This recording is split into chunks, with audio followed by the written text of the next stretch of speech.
Praise the Lord குட்டீஸ். எப்படி இருக்கீங்க குட்டீஸ்? நல்லா இருக்கீங்களா?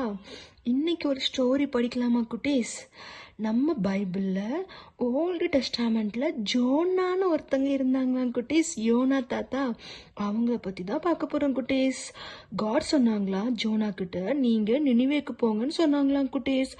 ஆனால் நம்ம ஜோனா ஏசப்பாக்கு கீழ்ப்படியாமல் வேறு சிட்டிக்கு போயிட்டாங்க குட்டீஸ். அதனால ஏசப்பா கோபப்பட்டு என்ன பண்ணிட்டாங்க, பெரிய ஸ்டோம் அனுப்பிட்டாங்க குட்டீஸ். அதுல என்ன ஆச்சா தெரியுமா?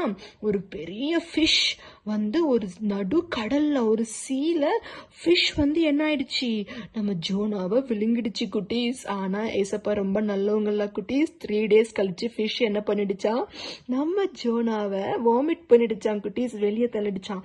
ஐயோ, அதுக்கப்புறம் ஜோனா என்ன பண்ணாங்களாம் தெரியுமா குட்டீஸ்? காட் சொன்ன இடத்துக்கு போனாங்களாம் குட்டீஸ்.